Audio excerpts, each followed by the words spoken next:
after thinking for, I don't know, like maybe 30 seconds, I decided I was going to make a video on what is existence. So let's start. So first we have the Earth, right? So if the Earth is just a given, we have to give Earth to exist, right? We have to say Earth exists to prove anything exists or whatever, like to prove we exist, right? So the Earth has to exist. So if Earth is step one, then what if Earth is a divine concept? That's one thing we have to understand. So what if Earth is a divine being and all the humans on Earth share out their own divine conceptualization of what Earth is? So like we got you and me, right? Me, I'm conceptualizing Earth as stage one, and then when I get to the next pinnacle of my life or transition into a higher state of awareness or something like that, and I get to cause existence to have a different way of existing, then I would go from one layer of existence with Earth and everything we conceptualize into a higher state of existence where like Earth is 15th dimensional or something like that. Like that's what my reason for being here in this existence is so that I can go to an Earth that's like 15th dimensional where Jesus will be an even higher concept than that, and I'll basically get to exist with God in a higher form, right? That's why that's like my universal concept that I share with Earth, that I'm gonna bring Earth to with me. You could have your own. The way I look at it is everyone has their own universe or whatever, right? That you share with the Earth, and you can advance your own universe into any archetype you want it to be. You just have to connect with your higher self or connect to higher concepts that expand your higher self. So there's more to existence than just the universe and universes and higher existences and stuff like that.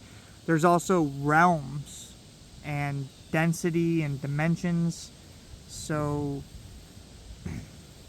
realms are a place that you can go to if you can conceptualize that there's more to you than just this one body. You could leave in a spiritual body essence into a higher logos, a higher word that created a place for that spirit of your body to exist, to experience multiple other lokas, vibrational stages, trees looking like water, floating in the sky with clouds as leaves, right? It could be anything you want it to be, really.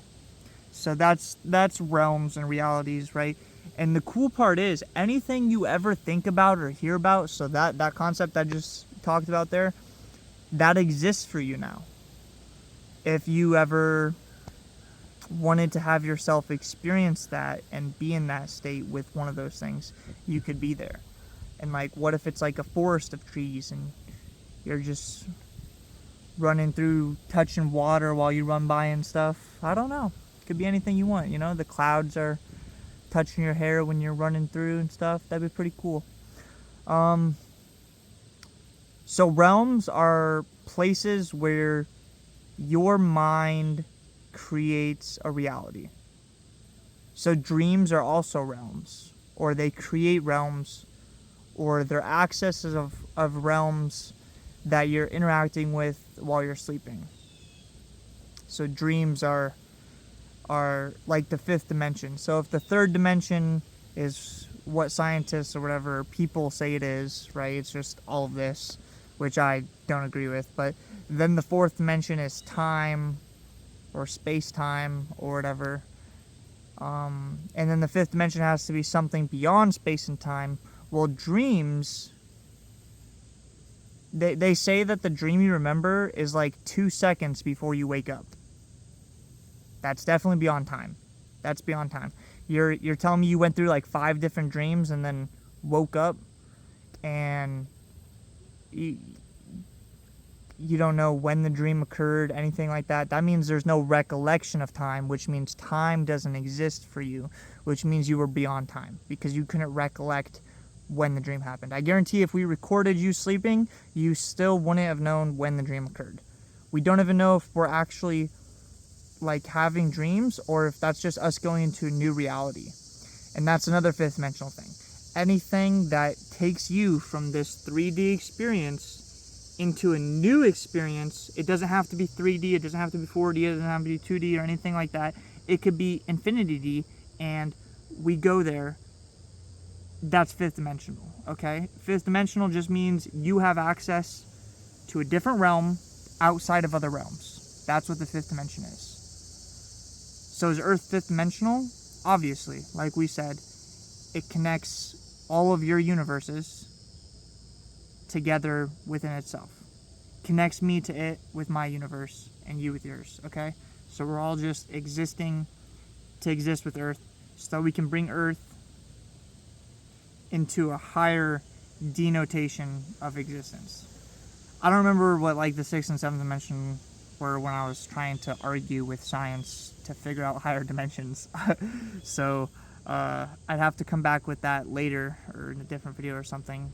I don't know, dimensions right now, if we're in that low of vibration, is kind of, I don't know. Let's think. Trees exist. That's a good one. I'm looking at all these trees.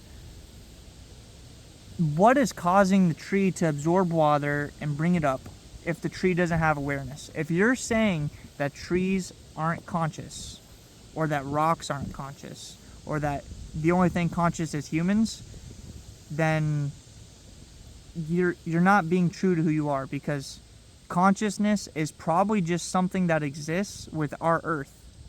What if there's other planets and they don't even use consciousness? They use some other form of existing within the nature of existence. So that's another concept about all of existence. We got trees telling us that consciousness is what Earth is giving to us. And we're tapping into consciousness when we come here. What if that's what all the planets we go to are about? Tapping into a new concept and learning it so that we can go and create other realities with what we've learned from all the places we've been to. What else is there to learn about? There's devas, gods, goddesses, beings who interact with humans like Bodhisattva and Buddha.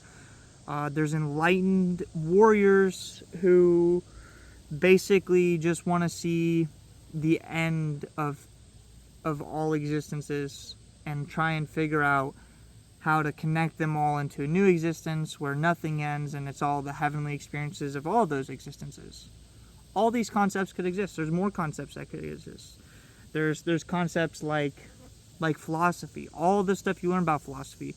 If you say nothing, that means you've given an idea to the word nothing, and it's no longer nothing because it's a concept. It's an idea, it's an understanding, and nothing no longer exists. So the only way you can have nothing is without definition, which gives us another conceptualization of reality. So if you see nothing and you don't define it, that means it stays nothing. That works with anything. If I look at this earbud case and I don't call it an earbud case, I just look at it, observe it. It's white and square, right? I don't say that stuff. I just let it be what it is. And at that point, I raise its vibration because it's being what it's supposed to be without definitions being put onto it. And that's another thing that everything is an observer effect. Whether it be God observing it or you observing it, the observation itself is changing it to be able to be seen and defined by you. Because when we see something we can't define, or a miracle, or something that's impossible to witness, that's when we could change how it occurs. What if an angel came down from the heavens If an angel came down from the heavens, I guarantee every person who saw that angel would describe the experience differently. And by that I mean, like, if you could see heaven exist when it happened, the way heaven would show up for people would be different if you slowed down time. They'd all say, oh, I saw like geometrical shapes coming together to create this cloud of energy that the angel slowly had its form come out of while going through it, while not even touching it. It was weird, right? So like all these ways of explaining things that we see are just that conceptualization forming into a reality that we can witness. So if we start witnessing things without the idea that we need to define what it is or how it exists, that's when it gets to be more into its true form. Like, I feel like if we had somebody announce that an angel was coming from the heavens and then an angel came from the heavens, it would be a different experience than if we just saw an angel come from the heavens. So that's another concept of reality. Another concept of reality is that if you embrace self and realize that self is everything and everywhere, and all the beings you've ever met, the gods, the goddesses, those are you, or the expression you would hold for that being to exist within your reality. I know that's a hard concept to understand, or how I phrased it might have been oblique, or whatever you want to call it, right? So like the way you explain it is, if you want only heavenly experiences can come into your reality as self. If your self and your self is heavenly experiences, the only self that can interact with you is heavenly experiences. If you conceptualize yourself as heavenly experiences for others, then the gods and beings you meet will be heavenly experiences for others. Okay. So we understand self and observation. Another concept is going to be habits, habitual learning, spells, magic, influences of reality, principles, attributes, those things. That's another concept of everything. Another concept of reality is will. And basically what that means is, just imagine that once something is written into reality, it already has a will, right? So when you get free will, it's probably because your name was written in the book, or whatever, however you want to conceptualize that. Or there's one being who is the writing of everything that brought everything into existence.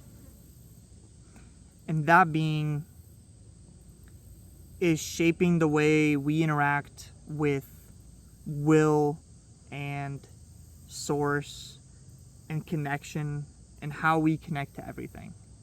So if we're connection and the will is what we're connecting to or expressing, then we have free will, because we're connecting to it and we're deciding how we connect and what we're connecting to.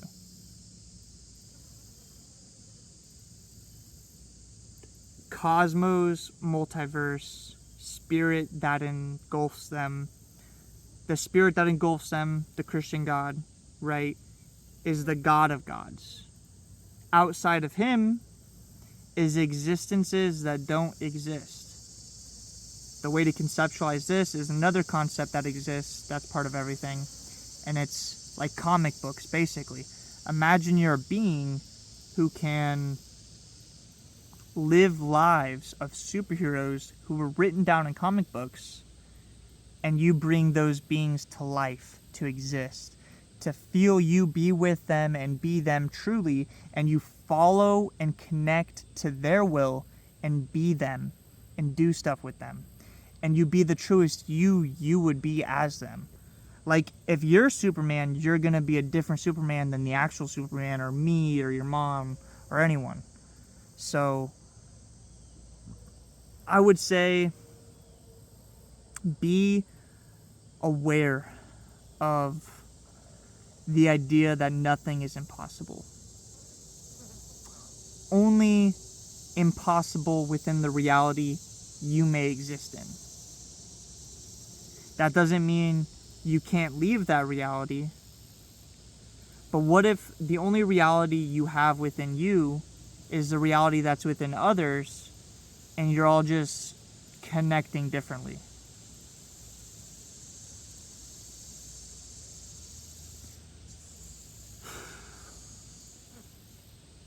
I might make another video on this. I think that'd be a good idea. I kind of tried to go in one video. That way I didn't have to pause or anything like that, or have us pause the video, because I don't do that much. I just kind of try and go with the flow and admit my knowledge in a video. So that's what this was. Thanks for being here. Thanks for listening to the knowledge. I'm going to make more videos on everything. This is just one. I'm probably going to go over the same concepts. I might explain them differently. So, I mean, it won't be the same thing every time, but you'll probably hear the same concepts. So, thanks for watching. I'll see you in the next video. Feel free to watch my shorts or anything like that. Even subscribe. I do appreciate all you subscribers.